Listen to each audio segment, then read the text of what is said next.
Yeah, one of the interesting things about the mechanics on old PlayStation 2 games, it didn't really matter where you shot them. They would die. So I'd shoot someone in the shoulder or the knee, and they'd start the death sequence, and I'm like, yeah. Like, I didn't care where I shot them, but as long as they died.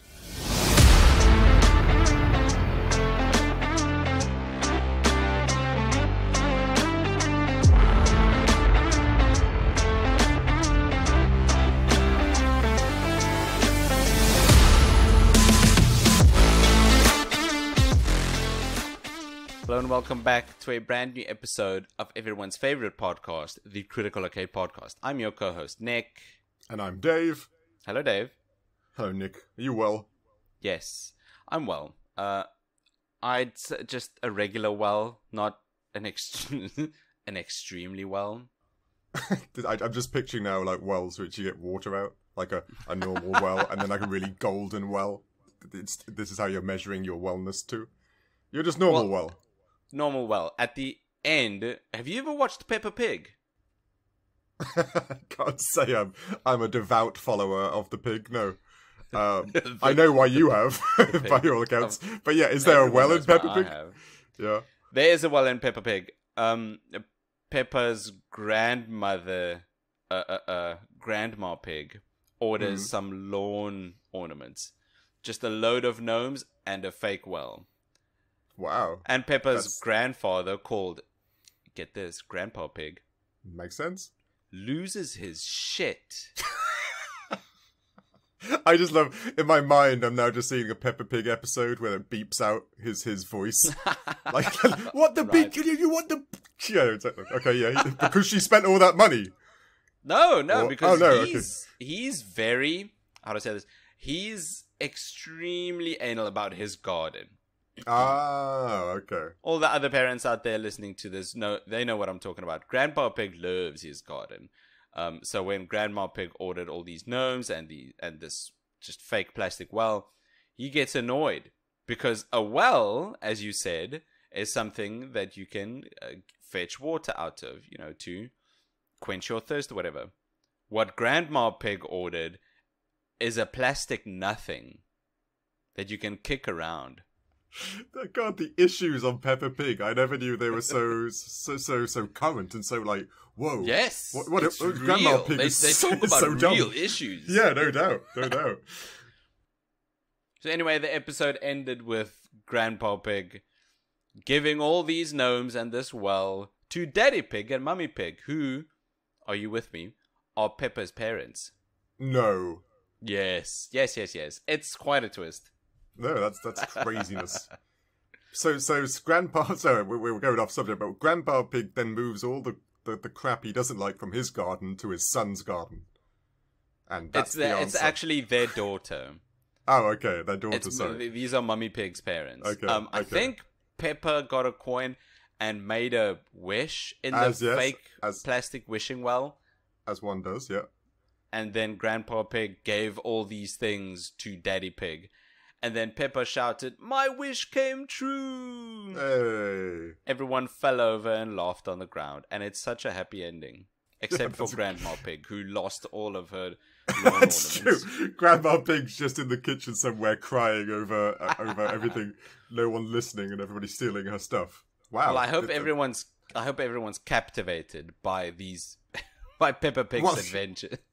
I never knew Peppa Pig was going so hard on current issues. I just thought it was, how are you? And like, I never knew. I'm tempted now to start watching. Don't be. It's the worst. I'm sure. But let's jump into this week's game, shall we? Let's do it. Dave, how about you tell us, what do we do? Well, this week's game was... I thought we said it last time, which was quite a surprise to us because this week's game was GoldenEye Rogue Agent for the PlayStation 2. That's right, and the GameCube and the DS. Weird. Yeah, the DS that confused me too. But either way, and I never knew, and I don't think yourself did, that GoldenEye came out with a sequel from the famous Nintendo 64 game, as we all know. I thought that was the only game. Yeah. And I don't know about you, I wish that was the only game to some degree. What? Oh, God. Oh, I'll go into it later. No. Now, Are we going to get into this? This game was developed by EA, which I don't really need to list off other EA games. They got like a bazillion of them. If you're listening to this podcast, you know who EA is. Yeah, exactly. Because, was it Challenge Everything or something, their slogan? I always have the slogan. Was it Challenge Everything, EA? It is. That's them. EA. Yeah. And then a girl whispers. Yeah, that's right. Yeah, and then a CRT turns off. Yeah, I remember that. That's their second best intro. You know the best one. I always like the sports one. That's EA it. Sports. That's it. EA Sports. If it's in the game, EA it's Sports. in the game. It's in the game. Oh, that was so stupid. But anyway, the interesting thing about this game, I was looking it up. The executive producer of this game was a guy called Patrick Gilmore, which just reminded me of the Gilmore Girls straight away, which I don't know if his name's Patrick. And he was actually the gentleman. Yeah, right? Is that his name? I don't know. I instantly thought the dad too. Anyway, it's going to be something. It's something fancy and posh, like of Warburton. Course. Yeah. He actually made or helped produce the Aladdin game for for the Genesis. Yeah, was it Interplay or Virgin Interactive? I forget which one it was. I have no idea. He helped make that game, which was actually a really good game. If anybody out there hasn't played it, that game's hard, but it was a great game back in the day. Yes, and he was also one of the lead developers and producers of the Medal of Honor series. He's been since Aladdin, and then later on, he'd done nearly all the Medal of Honors. Apart, he did Airborne himself, and he's been on board with most of the Medal of Honor games. So this guy's produced a load of influential franchises. Yeah, no doubt. Parts of them. Yeah, he really does. He really has. That's cool. Wow. And this game, strangely enough, was a financial success. Even though we'd never heard of it. I can believe it. This was a financial success. They did well. Of course. Slap on GoldenEye. Yeah, or exactly. 007 or James Bond, and yeah, it's a hit. That's it. And back in the day, you only needed to sell like 1 million physical copies, and that was deemed a hit. That was it's different now. Back. Yeah, it's crazy different now. People are questioning if Final Fantasy 16 was a financial success.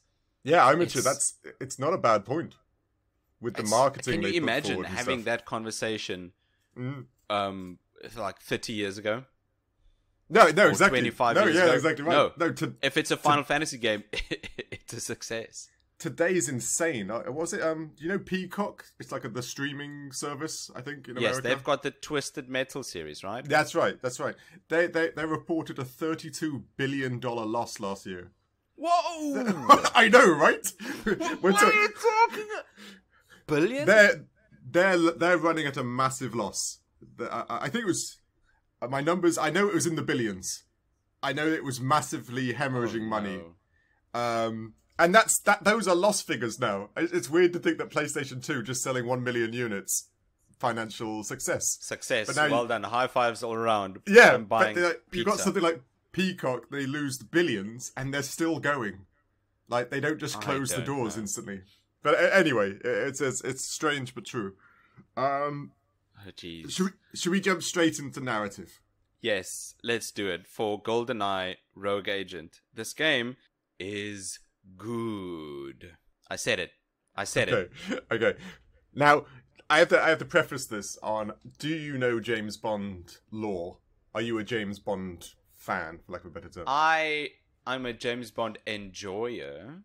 Okay. I don't know the lore too much, but each time somebody came up, I Googled their name. Oh, cool. Yeah, as you would. I know some James...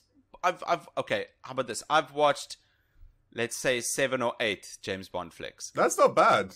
That's not really that bad. I don't know how many there are in total. For you, that's good. And it's not even the new ones. I've watched Moon... Oh no. Go on, finish it. Finish. Moon... No. Go on. Moon what? Moonlighter? No. That's the game. Moonlander? That's a game. Oh, close. But no. Ooh, Moonlifter. No. What is it? Moonraker! Did I say Moonraker? Yeah, you got it spot on. First time, well done. Yeah, Moonraker. I did it. I've watched Moonraker with Roger Moore. Although, I think that was 15 years ago. Oh, it was a long time ago. It's also not. It's probably one of the worst James Bonds. Worst? Moonraker, yeah. Granted, I'm chucking out opinion here, but it is. Isn't Moonraker the one where Jaws gets stuck on a magnet with his mouth? No idea. I don't know. I can't remember much from that film. Okay, granted. I'm impressed you watched it. It is really quite old. That is. I know. Roger Moore. What's that? 70s? Yeah, the original bunch was 70s. I don't know if it went into the 80s too, so I don't know exactly what, but they're definitely 70s originally. And then I've watched a lot of the new ones. I like the one with Javier Bardem. I can't remember which one that was. That's not a Skyfall. Oh, okay, yes. That's Skyfall is Daniel Craig, right? Correct. It's still I like Skyfall. No, it's fair enough. It's your age group. How many Bond flicks have you watched? Yeah, see, that's where it gets a bit different. My father has all the Ian Fleming books, the original James Bond writer. Yeah. So I've watched, I'd say, all of them except for the newer ones, like the last three. Wow! Oh no, yeah, we've watched all from Doctor No, Goldfinger, Moonraker. My favorite was Live and Let Die. It's a great one, those. So yeah, in my past, I've probably watched all of them. I haven't watched them recently, but I have watched a great deal of them. That's incredible. That is incredible. They're great. They're great. They're still kind of good movies. A little bit chauvinistic and a tad. Yes, a lot. Womanizing. Very chauvinistic. Yeah, but still, they're still not too bad. But that is part of the unfortunate. That's one of the unfortunate core values or points of the James Bond series. Yeah, that's true. Strange enough, slightly objectifying women. Yes. It's no coincidence that one of the ladies in this is called Pussy Galore. It's a valid. It's a valid point. I know it's not great, but that is a hilarious name. It is. So it is funny. It's the one name, except for Miss Moneypenny, that everybody remembers. If you ask, can you name a Bond girl? What the one that always comes to mind is Miss Galore. So I feel bad saying her name. Yeah, Miss Galore. We can go with that. But that's one of the things. There's actually a load of characters in this game. Yeah, I was going to say the same thing. That's one thing this game does quite cool. It does bring all the bad guys kind of into one place. At least the famous bad guys. Yes, the one you know. Yeah, exactly. Dr. No, for example. Dr. No, Goldfinger, Oddjob. Everybody loves Oddjob. You know Oddjob, I was just about to say, did you see his hat at the end of the first level? Yeah, I did. That was funny. So cool. That was a cool bit. It was, and they have those same bits in the movies, I might add. So it was as cheesy as that in the movies as it was in the game. So they pulled that off perfectly. That's because, I think that's what I'm getting at is these aren't supposed to be hyper realistic. The cheese, the campiness, exactly. that is a big part, I think, of these stories. It needs to be there. What it's story. I won't go into spoilers too this much. This story, which is one of the biggest problems with it being a James Bond movie, is that you don't play James Bond or game. Sorry, correct. You don't play James Bond at all. In fact, nope. I think when you started up the game, you're in the. I know exactly what you're gonna say, and I think you're right. Is that supposed to be Pierce Brosnan? That is supposed to be Pierce Brosnan. I think they slightly changed his face. Yeah, his face is weird. Voice actor, and his voice actor was kind of off. I was like, "Is that Pierce Brosnan?" I don't like. Okay, but yeah, I think that's the only time you get to see Bond, and it isn't for long, fundamentally, because on your mission things go wrong. Say it. He dies, right? How? How does he die? I don't know. He gets blown up in Fort Knox. Which is... Oh, no. Did I miss that part? We're in a helicopter. Oh, yeah? And then we crash into Fort Knox. And then, oh, look at that. You and James Bond survive. No scars, nothing. You just walk it off. Yeah, we did well there. But That's true. James Bond, Pierce Brosnan, is hanging from the wrecked helicopter. You saw this, right? I didn't know that was James Bond. I saw the guy was there. That was James Bond that was hanging. Was that James Bond that was hanging? That was James I Bond. just thought James Bond was hanging. And then as you take a step closer, you know, your first two steps of the game, you get another cutscene of the helicopter crashing into the ground on top of James Bond. I did not know that was James Bond. I thought that was just generic cutscene A of one of the pilots dying or something. It is such an unceremonious. That's why you get a cutscene. It's such an unceremonious death for James Bond. And even at the end, MI6 says, "Oh, you caused the death of 007." By the way, amazing Dame Judi Dench impression. Thank you very much. Thank you very much. It's like who I was very surprised is actually voicing MI6. Same. I was instantly, when I was playing it, I instantly Googled, because I'm like, wait a minute, that's the Dench. That's MI6. That was actually, that was M. Jeez, that's crazy. But yeah, okay.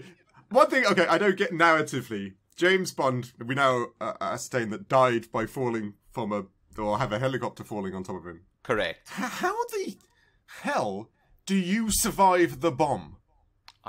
PS2, that's how. Ladies and gents, I won't go into too much, but you're too late. And you get to the final scene, and then you get this cinematic explosion as Fort Knox gets disintegrated by the bomb. Yeah, this is a case where everyone should be dead. Yeah, and for some reason, your next scene is you being kind of woken up, and M is disappointed in you, and I'm thinking, damn, I pulled off a miracle, and she's annoyed at me.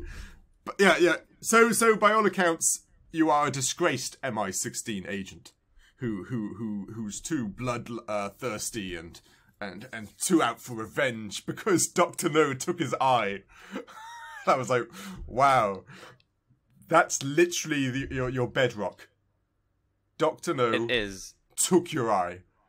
And now everything doesn't matter anymore. You know, you're not seeing colours anymore. Food doesn't taste good. No. You're MI6. Who cares? Because I want my eye back, or I want to stop. I don't know. That's the premise of your story. It is. You just want your eye back. That's it. It's the whole. This is what bugged me so much because you want your eye back. MI6 chucks you out, and guess who you get a message from? The one and only Goldfinger wants to hire you for his organization.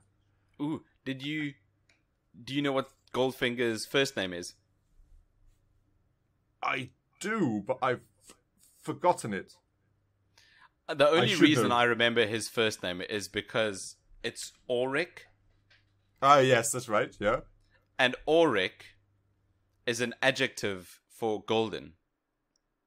Ah, I probably knew that, but I didn't spot it this time. That's kind of cool. Yeah. I like that. That's Ian Fleming. That's not EA being clever. Yeah. That's Ian Fleming being clever. Yeah, that is Ian Fleming being clever. That's cool. No, I like that. Same. But anyway, you're hired by Goldfinger. You're hired by Goldfinger to take down Dr. No, and he happens to be the same person, I think, took your eye, so everything lines up. And here's the big narrative twist. The reason... I don't know this. Please tell me. Oh, no, you probably do. You must have read this. The reason this game is called GoldenEye... Yeah. Isn't anything to do with the movie, because in the movie, GoldenEye was a satellite in space that they could blow up things with. Oh, I do know this. GoldenEye. Yes. In this, because you've lost... Dr. No took your eye, Goldfinger gives you a bionic eye, or a cybernetic eye, depending on where you look. And it literally describes it with a gold hue. So they literally give you a golden eye. A golden eye. That's the closest reference or connection to the GoldenEye movie in the slightest. It's got nothing to do with it. They literally, that's it. You have an eye. That's why they use the promotional material GoldenEye. You know, that's it. Like that movie you like, right? Yeah. Yeah, GoldenEye. Look. Look. Game. This is money. Obviously something to do with the old game and the movie, right? Like, it has GoldenEye. It's got to be. No, you literally get given or I guess, receive a GoldenEye, and that is so crap. I hated it. I hated that you couldn't just be taking down another satellite. It's literally I can imagine, a GoldenEye. So it's like they wanted to use the name because of its marketing potential. Yeah, exactly it. That's all they did. And then they formed the story and gameplay around that. That's that, exactly. And that is such an executive decision. Yeah, it's the worst. It is so bad. I will say, though, that in the end, I liked how it came together. As in the use I like of the that eye. you used your GoldenEye to for some bionic capabilities. You could see people through walls. You could, I don't know. Your GoldenEye somewhat became magical in the end. The things your eye could do was insane, but yeah, you could with your eye make a shield. Yeah, that was weird. I was like, "What?" I understand seeing through walls and like all the other things. That makes a bit sense, yeah. But it could project a freaking shield in front of you. Oh, I don't know. Narratively, it's fun being. This thing is, I would say it's fun being James Bond, but you're not. You're not James Bond. You're correct. But listen, if this was anything after the PS2, if this was a PS3 game, I'd dig into this and this would be horrible. This would be, I agree. This would be junk. But this is a PS2 game, and that instantly turns it into some comforting junk food. It's bad, but it's good bad. Well, yeah, that's I agree. That's exactly what this one is, because there's not even much there in regards to narrative, in my opinion. Even how they progress the story, like you said, it's more an arcade game, if you know what I mean, story-wise. Correct. It really is. That even level progression, just like arcades, which is fine. Like you said, in the PlayStation 2 era, there were loads of games like that. Yes. I never hugely played them because I was busy playing, Final Fantasy X and stuff, which had all the stories and stuff. But yeah, I agree. There's something nice about a simplistic-y, arcadey PlayStation 2 game that just seems to hit the nostalgia sweet spot, and this game does have that. I think it's I think it's with the game, the first-person shooter Black. Yeah, I thought that. Yeah, when I think first-person shooters, that's what I think for PlayStation 2 when I think of them. Right, and that came at the tail end of the PS2. Yeah, that's true. When Black came out, it was good and a big success. I think that game changed up first-person shooters to make everyone realize, it can be more than just constantly mowing down thousands of people. Yeah, that game, and out of curiosity, I can't remember, were the Medal of Honor games released on PlayStation 2, or were they strictly PC in the day? I can't remember. I can't remember either. Because I remember those were also, they pushed the storytelling. You wouldn't have Call of Duty if Medal of Honor wasn't out there first doing story-based army games, in my opinion. No, true. I think Medal of Honor did it better first, and then Call of Duty took over. Yeah. I think what I'm trying to say is, and we can chat on this again in gameplay, is Black evolved the gameplay of first-person shooters. No, it's very true. Instead of just the story. Okay, anything else narratively? Yes. I like the Oddjob cameo. I really like, at the end of the first level, just before the explosion, you can see a hat slice a guy, and another guy is thrown against an electric fence. But you don't see Oddjob. That's the same as the movie. There was a great scene in one of the movies, I forget which one, where you just saw Oddjob throw his hat, and it went to a rock statue. Yes. And then it panned back to him, and then panned back to the rock statue, and then the rock statue's head just fell off because his hat was so sharp.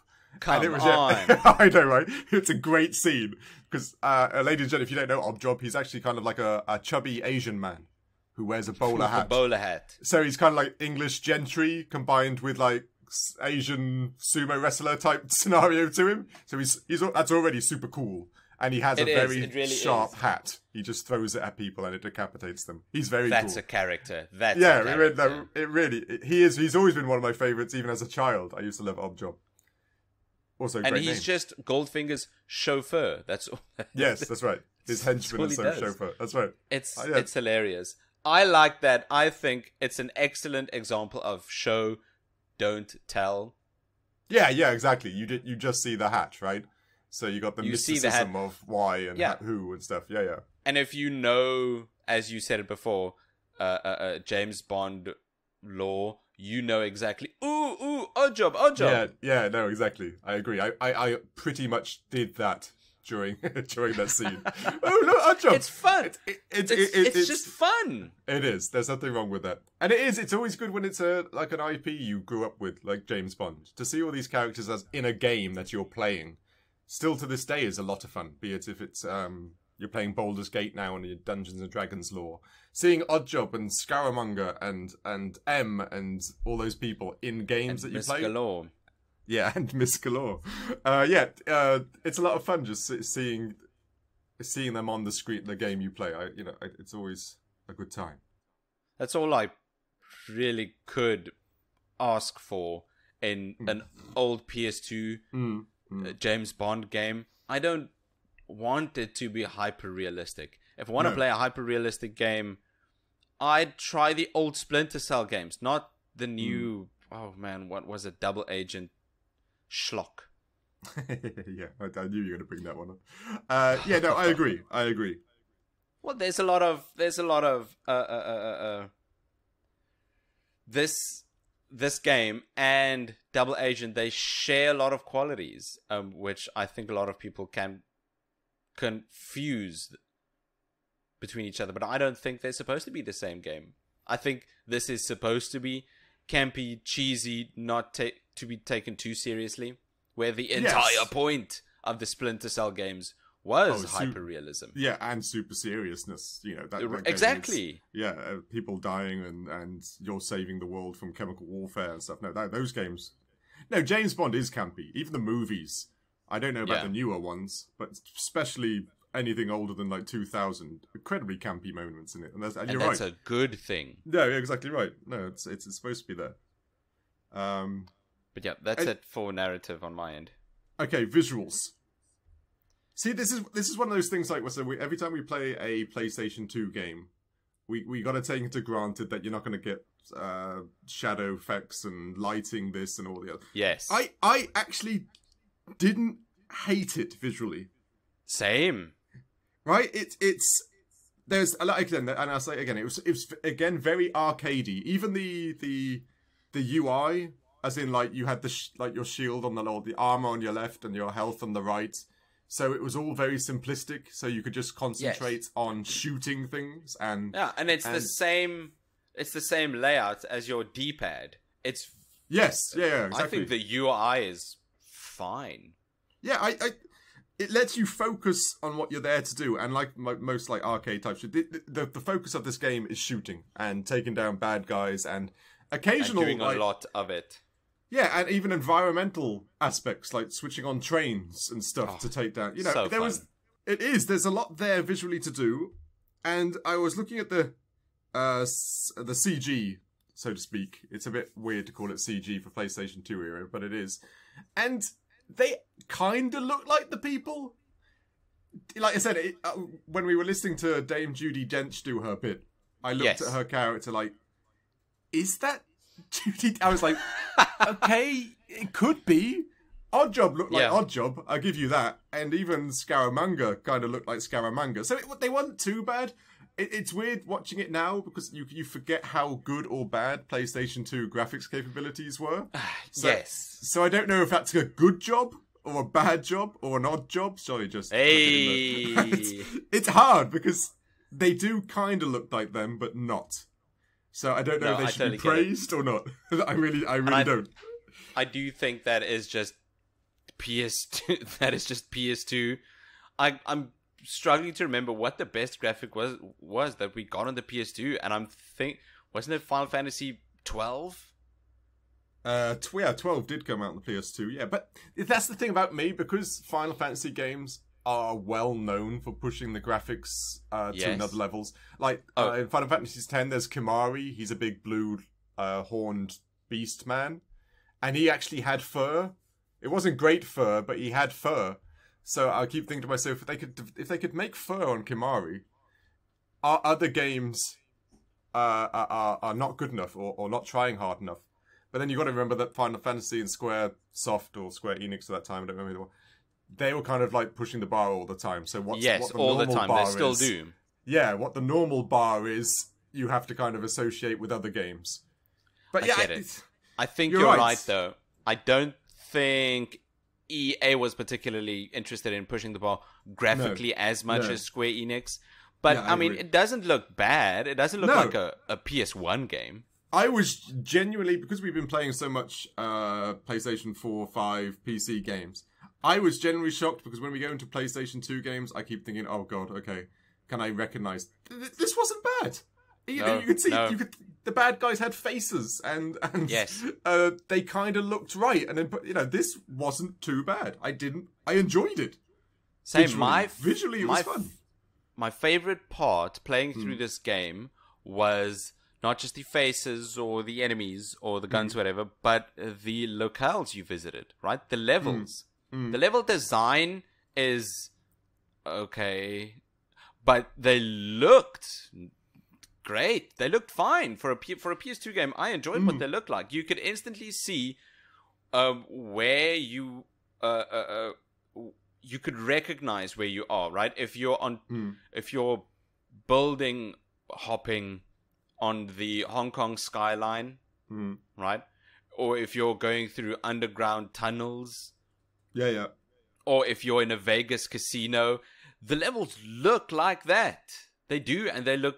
I'd be happy looking at these levels when I was a young boy playing this on my PS2. I'd be happy. I'd be thinking, oh wow, I'm on top of a building in Hong Kong. Can it get any better than this? No, I agree. It's one thing you kind of just brushed on there. Another thing when I was playing the games, the levels designs felt very multiplayer.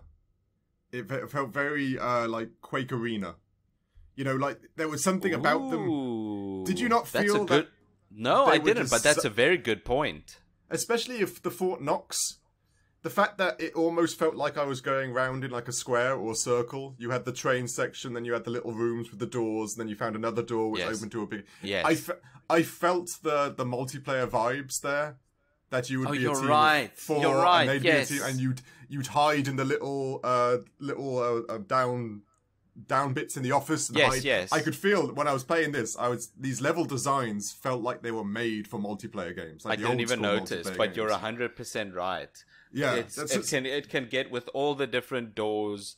Yeah, it can get very maze-like. Yes, so that you had to communicate with one another and hide there. Yeah, I could feel it when I was playing. We're talking old school multiplayer here, people. This is if you do know Quake or Quake Arena, that type of thing, not Call of Duty and all the battlefields, which are all these amazing super maps now. We're talking these tiny little compressed circles, really, which you just went round and round and hid and. It was a good time, don't get me wrong. You just make a room, make it look like vague something, and then attach them all together with hallways. Yeah, exactly it. That's right. That was what it was back in the day. And it's not a bad thing. The multiplayer for PlayStation 2 was kind of just gaining momentum back in the day. And to do this was actually quite unexpected. And it had this game had a relatively okay multiplayer scene. Sadly, of course, all their servers are dead and stuff now. Yeah. Back in the day, it really did. Well, I can totally imagine they doubled down on the multiplayer with the success of the N64's multiplayer. That's true. Yeah, very true. It made a huge success. There wasn't any online play that I can remember, I don't think. But this game... sorry. Does Rogue Agent have online multiplayer? It did. But the other reason this actually got released on the Nintendo 64 was so that you could play multiplayer wirelessly. Not the Nintendo 64, sorry. The DS. GameCube. Oh, the DS. On the DS, because that had the wireless connectivity, you could get to... That's why it's fundamentally the only reason it got released on the DS. Because it's incredible that this was on the DS. It had to be scaled down a ton, right? It really was. It really was. Oh, but it was a one cartridge play as well, so you could have 2 or 3 DSs, one cartridge, and you could all play the levels together. Yes. That was pretty much the only reason they released it on that platform was the multiplayer side of things. That's a smart decision. It was gaining momentum back then. It's not like I said, people were enjoying the idea that you didn't have to LAN much anymore, and especially with the Nintendo DS with the wireless connectivity, that was a big thing. Anything else visually? Sorry, I just check my notes. It really is. It's the levels are what stood out to me. I really can't. Characters, faces, fine, whatever, sure, but the levels and level design, I really enjoyed that. When you're escaping from that first mission and you need to go through a tiny little tunnel. Yeah. I don't have any more big comments, but I just enjoyed the level design and the way the levels look. We can move on. Audio. Okay, I gotta say, we've brushed on this a little bit. It's actually Dame Judi Dench. Yes, it is, and she's not even the big one. Ah, so you got that written down too. Go on. Oh yeah. I'll let the Lord of the Rings fans say it. Ladies and gents, this game somehow, this game snagged Christopher Lee. Oh, you say somehow, so you don't know? No, I don't know what. I don't know how they got Christopher Lee. Christopher Lee played the original Scaramanga in 1974. Whoa! He's the original bad guy. He's the original Scaramanga. That's why he plays Scaramanga in this game. No way. Yeah. I didn't know that. No, I guess you wouldn't by all accounts. Now, ladies and gentlemen, if you don't know Christopher Lee, he plays who, Nickel? Or Nick? That's Saruman. Saruman the White, who turned. Yes, and by all accounts, I guess we're both happy because he's in both our franchises, because he also plays Count Dooku. That's right, Count Dooku, Saruman, Scaramanga, it seems. He's also an extremely good Dracula. Yes, I think one of his original ones was Dracula. Oh yeah, no, he's got the perfect face for Dracula too. I thought he was great. But yeah, I really can't picture Christopher Lee just like in a gaming studio doing the voiceovers. No, Christopher Lee was a big actor. He's I guess was now, sadly.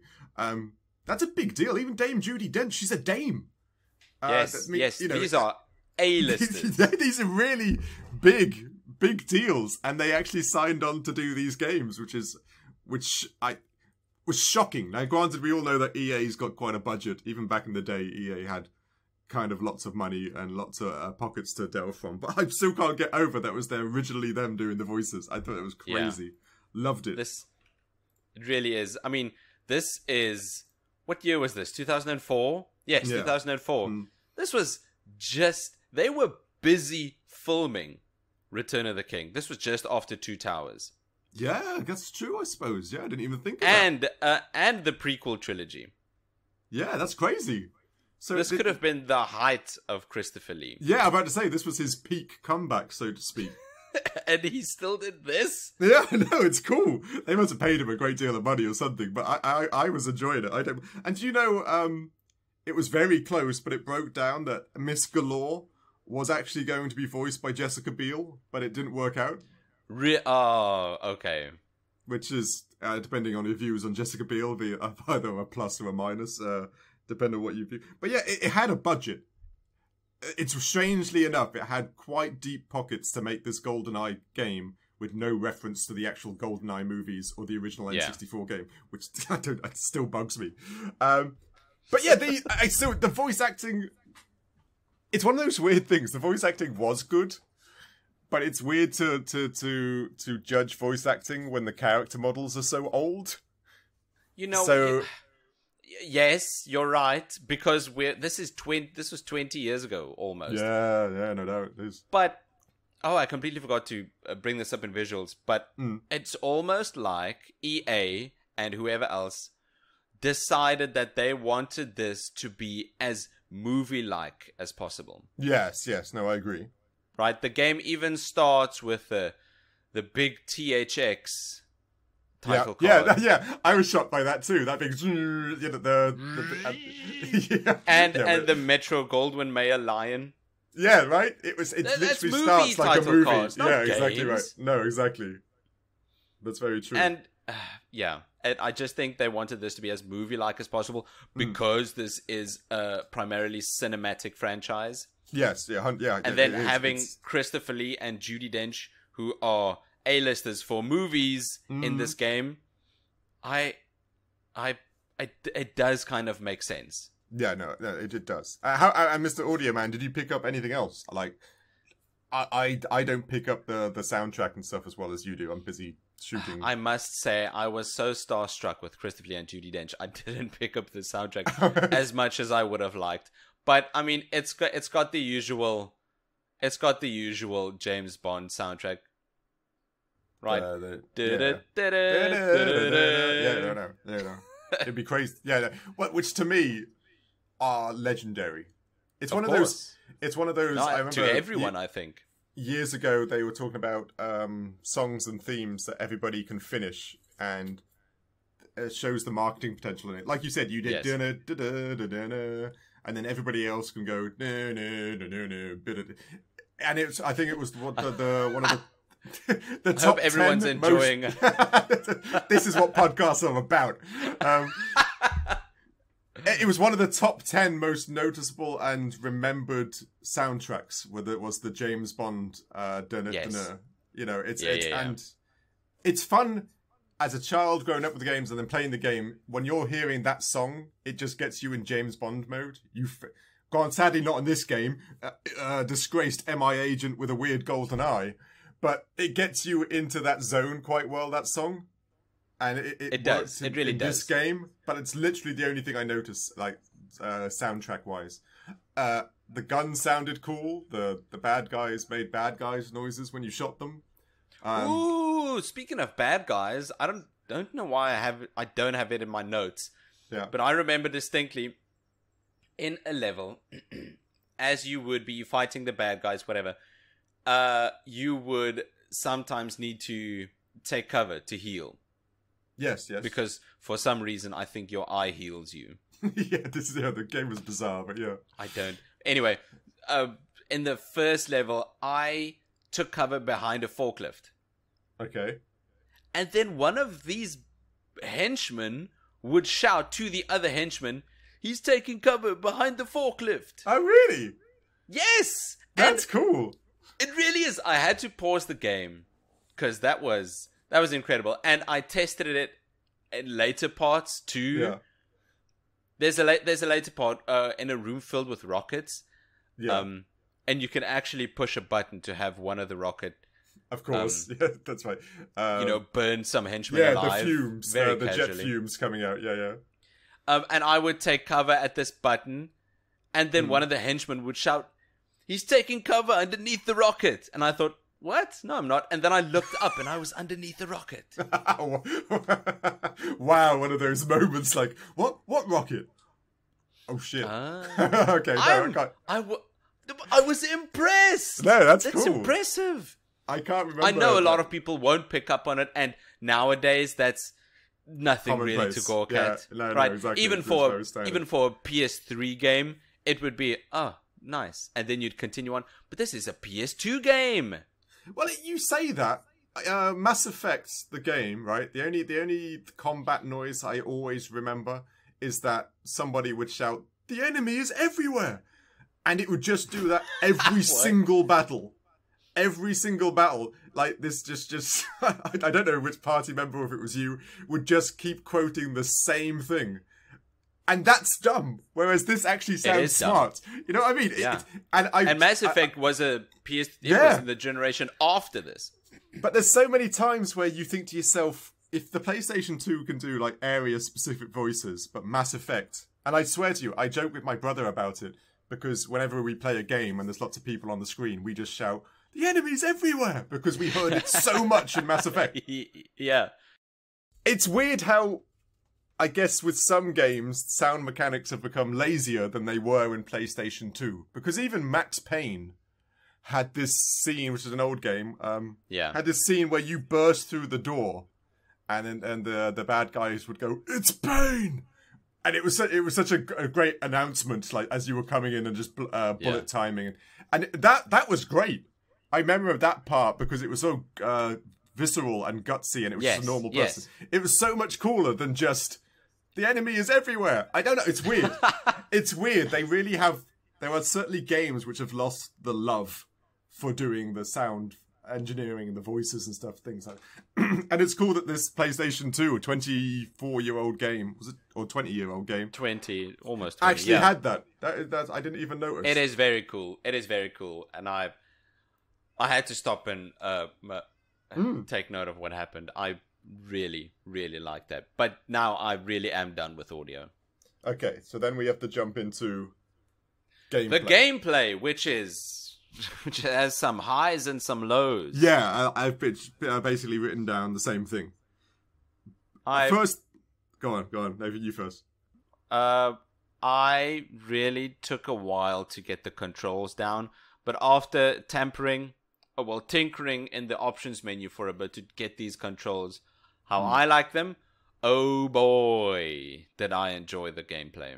I'm guessing you didn't like the triggers, that the triggers weren't the actual triggers of the gun. What do you mean? Oh, the triggers on the controller? Yeah, the triggers on the controller. Because no, I didn't care about that. Oh, originally I come out there, guns blazing, and I'm expecting right trigger to shoot, and I'm like, what? What? Why am I throwing a grenade? Yeah, I was like, what? Since when have triggers not been the trigger? And it was R1, and this is one of my favorite parts about gameplay, is it's R1 and L1. If you're dual wield, oh, that's so cool. Dual wielding. If you're dual wielding, which is amazing. Yeah, exactly. You've got to dual wield. Yeah. But the ability to pull your own trigger each time, like, that, I know it sounds simplistic and old school. That was so good.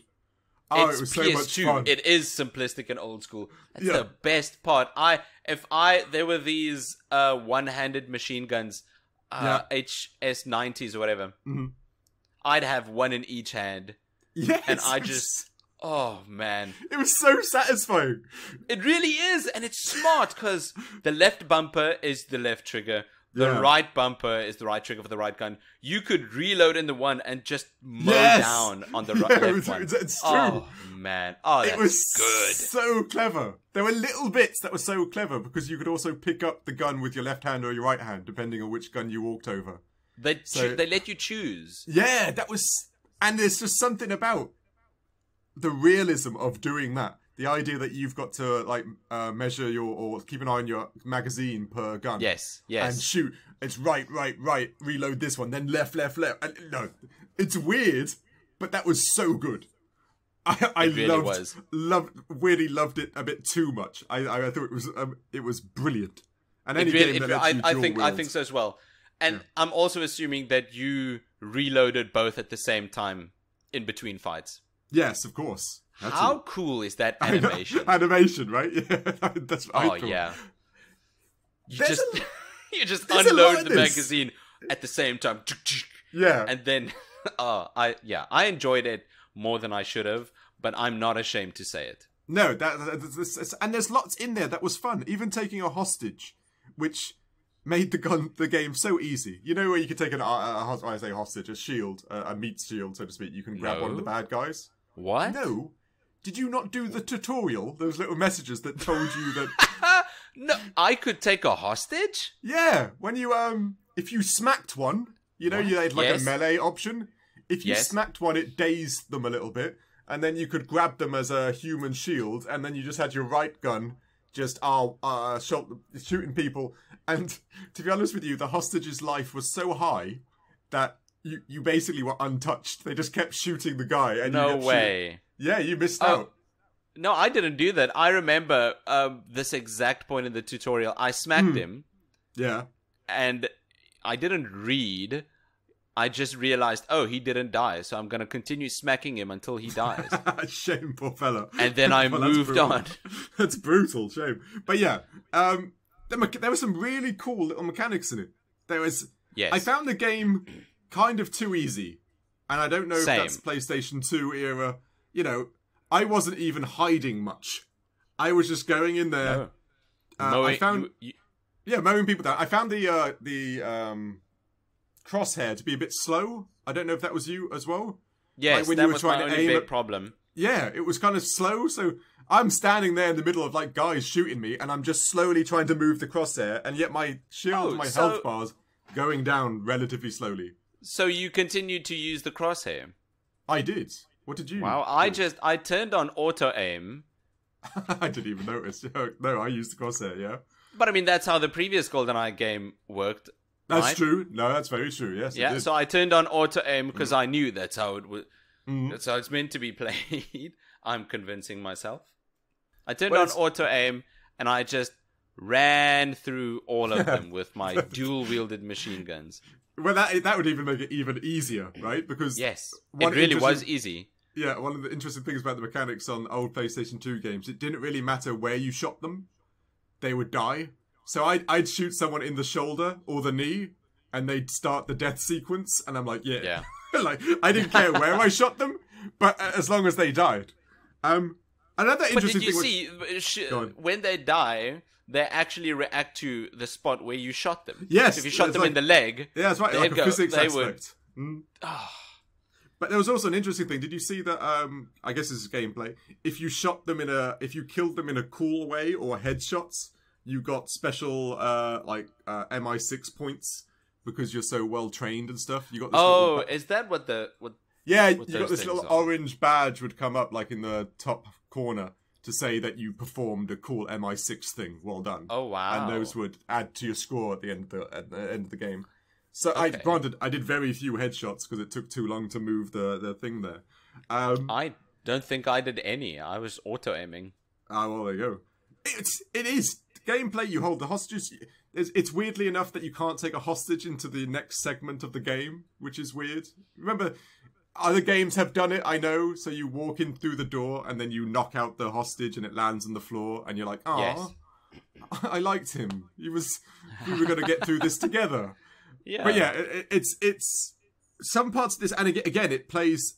When I'm playing around, when I was shooting everyone, I just saw Quake Arena again. The idea that you're just running around. Can you just picture how much fun it would have been with your mates? You got dual wielding. Yes. You're pulling those triggers, and they're hiding, and you're running away. There's that magic that was there that you could see was built in the gameplay and the design of these levels as well. It really was, and I think this fits into the PS2 power fantasy genre. Yes, no, I agree. Yes, right. You're exactly just an agent, and you're killing thousands of people, and you're being cool, and they can't touch you. It's just one big power fantasy. Yeah. It's like strangely enough, I always thought Hitman had that same thing. I know the Hitman games, you could be stealthy, but when you got his, I think they were called Ballers or something, his big-ass guns out, shooting people, even in the PlayStation 2 game, was so gritty and badass because they were just being blown away. It was very weird, but I just still remember that game. There was something about it when you were just shooting people with your guns that made you feel so... invincible, and this game's got the same type of thing. You're dual wielding SMGs, you're pulling the triggers yourself, you're doing badass reload animations, and you're trying to get revenge on Dr. No for stealing your eye. You know, it's a weirdly good feeling if you take away the whole Dr. No stealing your eye thing. It is, and that's why I don't get why people think this game is bad. Yeah, this isn't a bad game. It's just not the best game, and it's campy, but it's a lot of fun. It's a lot of the time, it's what it gets released around, isn't it? Your games that come out that push the benchmark, and then you get the game that's released, which is the normal benchmark, and they say, but this just came out. So they've changed the whole scoring sheet, which seems unfair, because you're right, this game is fun. It's a tad short. But if you did the multiplayer thing of it, it's endless fun. Let's see. What else released in 2004? Oh, yeah, have a look. Oh, no. Half-Life 2. Oh, see, there's the point. Really? Half-Life 2? Half-Life 2 in 2004, 10 years after Half-Life 1. Okay, I see. So the moment this game came out, first-person shooters immediately evolved. Yeah, exactly right. Evolved hard. Halo 2? There you go. See, against those, this game isn't remarkable. This game is good. Correct. If those hadn't come out, fine. Yeah, if those games hadn't come out, this game would have done a lot better. It's fundamentally happens in lots of things, be it movies, Barbie coming out at the same time as Oppenheimer, and lots of games have been shadowed by other great games. Correct. And this could have just been one of those. Could that not also be, on the flip side, be why the first GoldenEye did so well? Yes. It's because they had this formula down in, 1998? Yeah, something like that. I can't exactly be... Yeah, I agree. That was a phenomenon when GoldenEye came out on the N64. It was crazy. I still remember the TV adverts. Yeah. Yeah, and anyway. It was... Yeah, go on. Anything else gameplay-wise? I'm done with gameplay. Performance? Performance? No. There's one early note I've got here where I really appreciate that there's no loading screens in the middle of missions. But, I mean, that quickly... That's not the case anymore because there now is loading screens in the middle of missions. I'm about to say. I got two little gripes. The crosshair took too long to really move, and I tried playing around with the sensitivity. That didn't really change anything. And it's you said it earlier, because it's got like that movie entrance. Yes. Booting up the game takes freaking ages. Like, you boot it up, you go up, and it's got the lion, it's got the THX, it's then got this big eye and the loading screen. I'm like, oh. I know we're very spoiled with our SSD drives and stuff now, and everything loads super quick. I could be watching Die Another Day. Yeah, this took so long. It just felt like an eternity. But that's a very small gripe to have. Apart from that, it actually ran really well, to be honest with you. It actually ran kind of flawlessly in-game itself. Yes. I think there is some connection between gameplay and performance. If something runs if a game plays really badly, that hinkers on performance. And it's the same way other round. If a game plays really well, that also just borders on good performance. Yeah, that's very true. No, I agree. They do go hand in hand. And with the gameplay in this game being so fun, I also think the performance has a hand in giving you that feeling. So I think the performance is good. Yeah. No, I understand. I agree with your point. Okay, value for money then.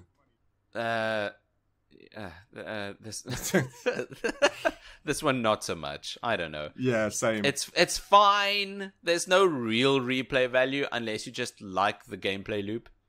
Yeah, but then this is a game and for me, and I've said it in the past ones, you'd complete once, and then it's multiplayer. Yeah, the multiplayer would be everything about this game to some degree. Just like Halo games were great, but the multiplayer is what kept it going for like 20 years. Exactly. The same for the original GoldenEye game as well. Yeah, exactly. The multiplayer, and you could see this is what they were kind of aiming at. The gameplay is fun, the storyline is okay, but they wanted another Halo. They wanted this to be the next goal. They wanted the multiplayer scene to kick off. Yes. And it didn't for this game. I'm guessing mainly because of Halo. Halo at that point. Could be because Halo 2 came out of the same year. Very unfortunate. Yeah, that is. Because there isn't much else in this game. Even the levels load like you're loading a map on a multiplayer game. When you're the level screen and stuff. So it's a good time, but it's only a once trip. And that's it. Yeah, I think you're right. But I'd say the biggest novelty would be your buddies are coming over for Friday night, and you're just looking for a good time while you're eating pizza. No, I agree. And this would be perfect for that. This would work perfectly. You could play this, Quake, and I'm trying to think of anything that came out in the old school. Halo 2 and Half-Life 2. Yeah, they take the cake. They take all the cake. They really do. So the Source engine is still being used. That's very true. It's sad. It actually makes me sad when you think about it. Now you've told me what games came out alongside it. It's unfortunate, right? Sad. Yeah, it really does. Because it could have done well. And it had Dame Judi Dench and Christopher Lee in it. Yes. I wanted to do Judi Dench and Christopher Lee. I can't believe it. It's just, granted, I've gotten all sad now. It could have been something, but not against those bad boys. That didn't have a chance. No, you're right. Right. But anyway, let's circumvent the sadness. Let's. I enjoyed this game. I didn't think I would, to be honest. No, same. Really, I thought this was going to be just another entry in the F bin. Yeah, particularly because we hadn't heard of it, and that's never really a good sign. Because we've been in the gaming sphere for quite a while. We've generally heard of most things. So yeah, I was skeptic to start off with too. Yeah. But I'm very pleasantly surprised, and Dave, you are as well, right? Yeah, definitely. If we can, okay, let's go. Let's go on with the scores. The scores we gave for GoldenEye Rogue Agent, let's see here, was written in when did Ian Fleming write these books? It wasn't the 50s, was it? He may have wrote the books. Yeah, it would be roughly around that time. Yeah, my dad was born in the 50s. So yeah. 50s, 60s. They're old. I know that. They're old, that's old. it. Yeah. These scores were written into a, let's say, 1950s chauvinistic, campy novel that really took the world by storm and became an international franchise that eventually matured after 70 years into the letter grade rating of C-, which is still better than we expected. Yeah, much better than I expected. You know, that's the same as Star Wars Jedi Academy, which same is as a bit unbelievable. World. Yeah, right. Wait a minute. Why did we score Jedi Academy so low? I can't remember. It was such a long time ago. Performance. It's true. That did have a lot of problems. Very true. Anyway, never mind. Anyway. So it got a C-. No, it was a good. It's surprisingly good, and it deserves a C-, especially today. You know, it's actually. Have you seen that we've scored it exactly the same scores as Hacker's Memory? Like identical. No. Identical. That's crazy. I don't even know. We have individual scores, but our final marking, that's madness. Sorry, I just noticed that now. Sorry, so it's as good as Hacker's Memory. We've got a sheet that we work off of, and finding these little stats is interesting. Yeah, it is. But yeah, I mean, GoldenEye Rogue Agent, it doesn't have the impact its predecessor did. No, sadly it's not. Impossible for it to have that same impact. That's very true. That is very true. Right? It's almost the same like Resident Evil 4 Remake having the same impact as the original Resident Evil 4. Yeah. It's impossible. It can't be done. It's the gamer space. It's the world it is, and it was then. You're right. It's the time it was released. Yeah, exactly. You're absolutely correct. But it still doesn't take away from the fact that it's so much fun. It was surprisingly fun. You can't deny it. I enjoyed it a lot. But yep. Thanks for listening to this week's episode. If you'd be so kind to leave us a review on whatever platform you're listening this on, it would help us a lot, truly, for if to help other people find Critical Arcade the best podcast, so they can listen to us as well. You can follow us on all our social channels on Threads, and Instagram. You can follow me on email, or you could message me on email. I'm nick@criticalarcade.com. And I'm Dave at criticalarcade.com. Besides for your email, Dave, where else can we follow you? Well, I am out and about, but I did successfully purchase from Dr. No himself a bunch of eyes. He just seemed to have lots of eyes and lots of vengeful people after those eyes. So, if you because I've got so many, if you come around, I will make you carry these eyes with you wherever you go. And these rogue people who are after revenge, just like our main character in this game for some reason, they will be hunting you down to get their eyes back. Like I said, you know what they say. You know what they say. An eye for an eye. Exactly. And the deal I got from Dr. No for these eyes was insane. It was just an eye opener. Sorry, that was so lame. I just had to do it though. It's good. he says through gritted teeth. Yeah, that was good. It's good stuff, Dave. You could rather support us on Patreon for exclusive content. where we post 2 other podcasts. A post show where we just talk about gaming and all our opinions on the current happenings. And also an exclusive new show called Critical Cinema, where we take this exact format and watch movies, because I've not seen anything. Except for a few good James Bonds, which is surprising. But yes, like the said, worst ones. This would normally be the bit where I would tell Nick off for not watching things, but he's watched some of the old James Bonds. That's actually impressive to a slight degree. Well done. This is what you call a redemption arc. Yeah, exactly. Dave, how about you tell us what have we got lined up for next week? Next week, we're actually doing another Indie 500 game, which I'd never heard of. I think you had heard of, but that's not surprising in any way, right? Because looking forward to it a bit. Granted, Ollie World, I am the Tony Hawk's player of old. I know that's a skateboard move, an Ollie. Ollie is some sort of jump on a skateboard. So I do believe this is a strange skateboarding kind of what's the word? Like, I can't think of the word. Like a indie game. Indie game? No, hipster, hippie type. You know. No, sorry, I don't know. Are those rude words? I don't really know. It's kind of laid back. Dave, don't be so old. It's laid back. It looks looks challenging. It looks hard, to be honest with you. Yes. It's like an obstacle course skating thing, which I look forward to playing with. At least correct. That's about it. I don't really know much more about it. It looks very cool. And the last game I literally played, which required a skateboard, was Tony Hawk. So, oh wow! I wonder if my skills will transfer.